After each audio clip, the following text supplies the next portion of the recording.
और चलिए अब बात बजट की।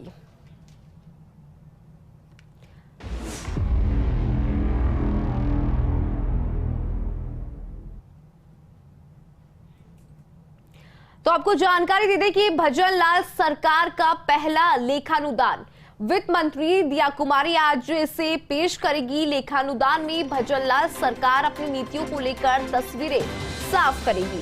सरकारी कर्मी के रिटायरमेंट पर पेंशन के आंध्र प्रदेश मॉडल को लागू करना, उससे जुड़े बिंदु पर खुलासा करने वाली घोषणा संभव है। तो वहीं आपको बता दें कि लेखानुदान के केंद्र के अंतरिम बजट का ही प्रतिबिंब होने के आसार भी है। एक और जहां विभाग पूरा बजट आने की अवधि तक कामकाज जारी रखने के लिए राशि लेंगे। तो जानकारी दे दें कि लेखानुदान की प्रतियां विधानसभा पहुंची है। सुबह 11 बजे वित्त मंत्री के बतौर दिया कुमारी इसे पेश करेगी। 2 दशक में पहला मौका है जब कोई वित्त मंत्री के बतौर करेगा लेखानुदान पेश। और आपको फर्स्ट इंडिया न्यूज की टेलीविजन स्क्रीन पर हम ये तस्वीरें भी दिखा रहे हैं क्योंकि लेखानुदान की प्रतियां पहुंची है विधानसभा। 11 बजे का समय है जब वित्त मंत्री दिया कुमारी से पेश करेगी। 2 दशक में पहला मौका जब कोई वित्त मंत्री के बतौर पे इस लेखानुदान को पेश करने जा रहा है। इस दौरान मुख्यमंत्री ही पेश करते आए हैं बजट। आपको बता दें कि इससे पहले मुख्यमंत्री के ही द्वारा बजट को पेश किया जाता रहा है, लेकिन 2 दशक के बाद ये बदलाव 2003 के बाद ही सीएम पेश करते आए हैं बजट। तो यानी कि 2 दशक के बाद ये तस्वीर आप बदली है। और बड़ी जानकारी भी आपको दे रहे हैं कि ये जो लेखानुदान की प्रतियां है वो पहुंच चुकी है विधानसभा। फर्स्ट इंडिया न्यूज की टेलीविजन स्क्रीन पर आपको हम दिखा भी रहे हैं कि किस तरह से जो प्रतियां है पहुंची है विधानसभा। आपको बता दें कि 11 बजे इसे पेश किया जाएगा। और अधिक जानकारी के लिए हमारे सहयोगी डॉक्टर ऋतुराज हमारे साथ बने हुए हैं। डॉक्टर ऋतुराज, देखिए बजट की हम लगातार बात कर रहे हैं क्योंकि आज का दिन बहुत महत्वपूर्ण है। 11 बजे वित्त मंत्री आज लेखानुदान पेश करेगी। आपके पास क्या कुछ जानकारी, क्या कुछ राहत मिल सकती है, क्या कुछ सौगात मिल सकती है?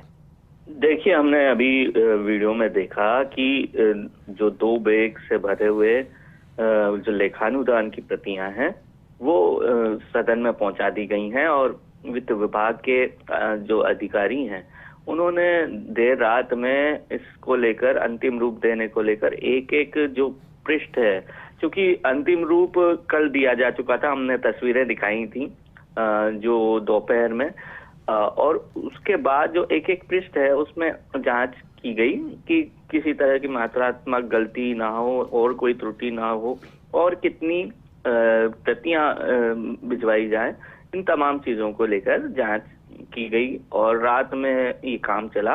इसके बाद आज सुबह करीब 8:30 बजे के आसपास बजट की प्रतियां विधानसभा पहुंचा दी गई हैं।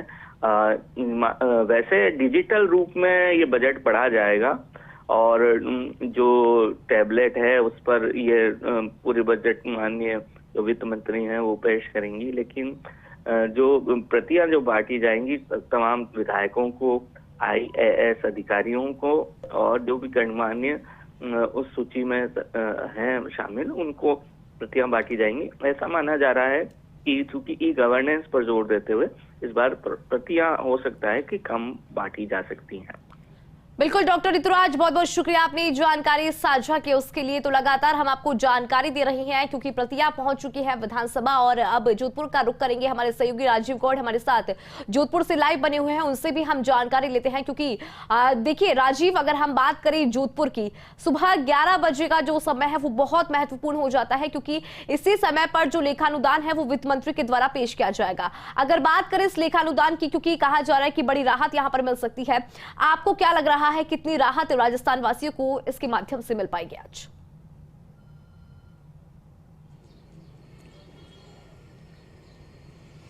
देखिए इंदु, जिस तरीके से डबल इंजन की सरकार है, विकसित भारत की बात देश के प्रधानमंत्री कर चुके हैं और समझा जा सकता है कि जब 3 राज्यों में भारतीय जनता पार्टी की सरकार बनी है तो आगे लोकसभा चुनाव भी है। सभी बातों को अगर मद्देनजर देखें तो बजट जो है वो लोक लुभावन भी हो सकता है, सौगातों वाला हो सकता है। बड़ी बात यह है कि उप मुख्यमंत्री दिया कुमारी बजट पेश करने वाली है। एक महिला जब बजट पेश करती है, आप समझिए कि घर का चूल्हा चौका से लेकर के महिलाओं को सुरक्षा की बात करें, आगे कैसे बढ़ाना है, युवाओं को कैसे नौकरी चाहिए, वो तो फोकस होगा ही। लेकिन बड़ी बात यह है कि जिस तरीके से मुख्यमंत्री भजनलाल शर्मा और उप मुख्यमंत्री दिया कुमारी अपने कई मंत्रियों के साथ पूरे राजस्थान में घूमे हैं, फीडबैक लिया है, लोगों के सुझाव लिए, उस आधार पर यह बजट पेश किया जा रहा है, तो निश्चित रूप से कारगर ही होगा, अच्छा होगा। हमारे साथ में इस वक्त राजस्थान उच्च न्यायालय के जो अधिवक्ता अस्तिमल सारस्वत जुड़ रहे हैं, उनसे जरा बात करते हैं। सर, किस तरह की उम्मीद है कोर्ट्स की? अगर बात करें जो न्यायपालिका से जुड़े हुए लोग, वो इस वजह से क्या उम्मीद रखते हैं?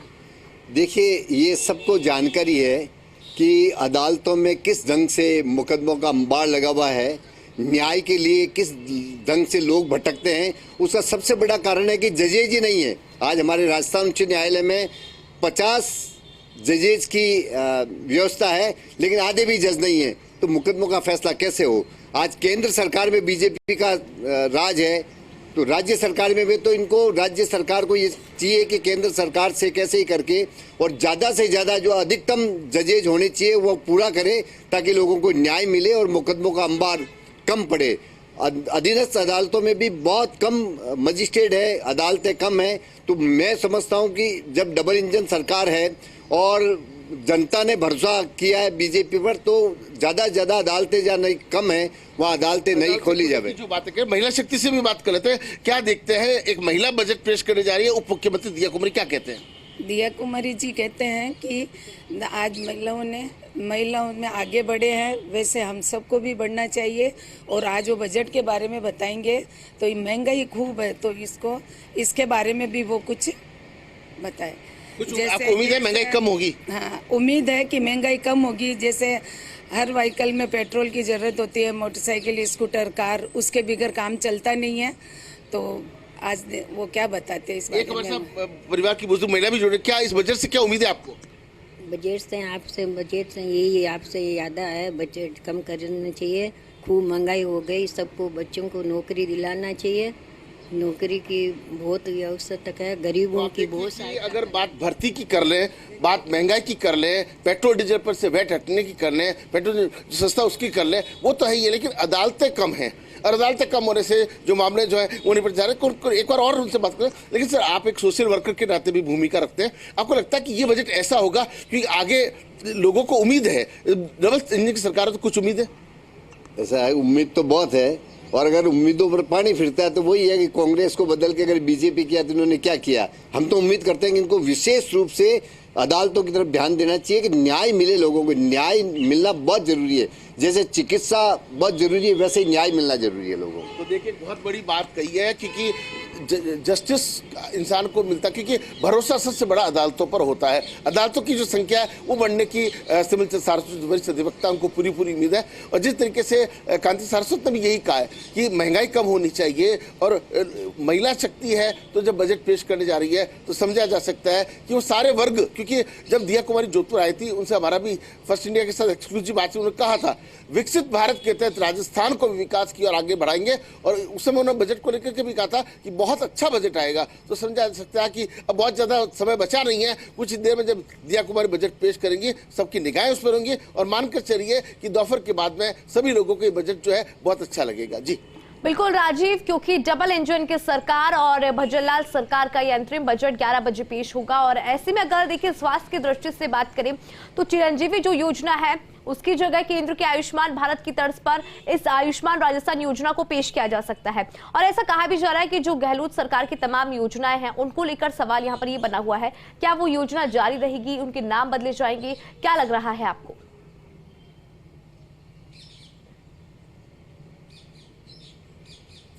देखिए, एक परिपाटी रही है, बीजेपी आई तो कांग्रेस की योजनाएं जो है वो लागू रखती है, नाम बदल देती हैं। बीजेपी आई, कांग्रेस योजना बदलती है। जरा ये भी बात करते हैं, तो आपको लगता है कि योजना वही रहती है, सिर्फ नाम बदलता है? आपको लगता है योजना के विबंध होते हैं सरकारों की? मैं तो ये समझता हूँ कि नाम बदलने से कुछ नहीं होता है। योजना जो लागू की है उसको चालू रखना चाहिए, और वास्तव में ये करना चाहिए। ये नहीं कि राजनीतिकरण नहीं होना चाहिए, जनता के प्रति वफादार होना चाहिए। एक बार इलेक्शन हो गया, उस समय तो बीजेपी कांग्रेस सब पार्टियां लड़ी, लेकिन जब राज में आ जाते हैं तो उनको सारी बातें भूल के in the interest of public काम करना चाहिए। देखिए बड़ी बात कही है इंदु अस्तबल सरस्वती ने। उनका साफ तौर पे ये कहना है कि योजनाएं जनहित में बनाई जाती है। योजना बनाने वाले ब्यूरोक्रेट्स होते हैं, नाम तो पार्टियों का हो जाता है, लेकिन वो जो योजनाएं जनता के हित में होती है, लेकिन उन योजनाओं को पब्लिक इंटरेस्ट में चालू रखना चाहिए। जो हमारा कुछ साथ महिला शक्ति जुड़े, आपको लगता है चिकित्सा और स्वास्थ्य के क्षेत्र में भी कुछ उम्मीद है? अस्पताल नहीं खुलने चाहिए, अस्पताल में सुविधा होनी चाहिए, इस तरह की उम्मीद है आपको? हाँ उम्मीद है। देखिए अब दिव्या जी क्या करते हैं, किसमें करते हैं। बाकी तो सब मरीजों को, सबको, गरीबों को सुविधा मिलनी चाहिए। तो आज वो बजट के बारे में क्या फैसला करते हैं। तो आप देखिए कि ये भी बड़ी बात है कि कोई भी व्यक्ति अगर सबसे भारी बीमारी में रहता है तो उसका जीवन थोड़ा संकट में होता है, और सरकार से जब सुविधा मिलती है, चिकित्सा की है, स्वास्थ्य की है, अस्पताल की है। आप देखिए कई बार देखते हैं अस्पतालों के अंदर ट्रॉली नहीं होती है। ट्रॉली सबसे छोटा तंत्र लेकिन सबसे मजबूत तंत्र होता है। किसी मरीज को जैसे एम्बुलेंस से निकालते हैं, कई बार जो परिवार के लोग हैं कंधे पे उठा के, हाथ पे उठा करके अंदर लेके जाते हैं, तो देखिए कि ट्रॉली से लेकर के जो दूसरे उपकरण हैं और कई कर्मचारी नहीं होते हैं। तो ऐसे में उम्मीद है जहाँ छोटी छोटी जगह पे जो महत्वपूर्ण चीजें हैं उनको लेकर के दिया कुमारी फोकस करेगी। जी इंदु। बिल्कुल, और देखिए इस लेखानुदान में हर वर्ग को उम्मीद है, हर वर्ग टकटकी लगाए बैठा है कि उनके लिए इसमें क्या कुछ खास रहेगा। अगर राजीव सरकारी कर्मियों की बात करें, क्योंकि उनके रिटायरमेंट के बाद जो उन्हें पेंशन मिलती है उसको लेकर ऐसा कहा जा रहा है कि जो आंध्र प्रदेश का मॉडल है वो भी यहाँ पर लागू हो सकता है। उससे जुड़े कई ऐसे बिंदु हैं जिन पर आज बड़ी घोषणा हो सकती है। राजीव,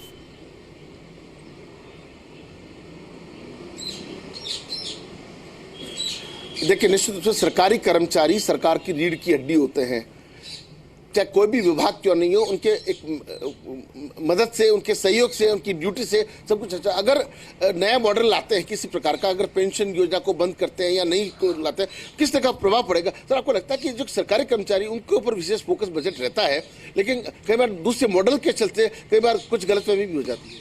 मैं तो समझता हूँ कि ये जो पेंशन योजना जो चालू की है ना, मैं समझता हूँ वो चालू नहीं रहनी चाहिए। उससे जनता पे कितना भार पड़ता है। एक व्यक्ति को गवर्नमेंट की नौकरी मिल गई, उसने आराम से नौकरी कर ली, पैसा कमा लिया, रिटायरमेंट के बाद पैसा मिल गया, उसके बाद भी जिंदगी भर उनको पेंशन देना, उनके आश्रितों को पेंशन देना, ये कतई उचित नहीं है। इससे युवाओं को जो नया बेरोजगार जो है उनको रोजगार मिलना चाहिए। नए रोजगार लाएंगे तो बेरोजगारी खत्म होगी, बेरोजगारी खत्म होगी तो अपराध कम होंगे। तो उम्मीद करते हैं कि इस बजट में कोई नई चीज लावे।